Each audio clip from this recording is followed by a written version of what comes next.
సృష్టికర్త ఒక బ్రహ్మ, అతనిని సృష్టించినదొక అమ్మ.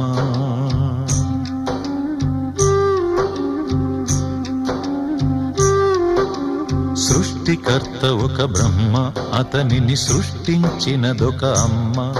ఆ అమ్మకి తెలియని చిత్రాలు ఎన్నో, ఈ సృష్టిని స్తంభింపచేసే తంత్రాలు ఎన్నో. సృష్టికర్త ఒక బ్రహ్మ, అతనిని సృష్టించినదొక అమ్మ. సృష్టికర్త ఒక బ్రహ్మ, అతనిని సృష్టించినదొక అమ్మ.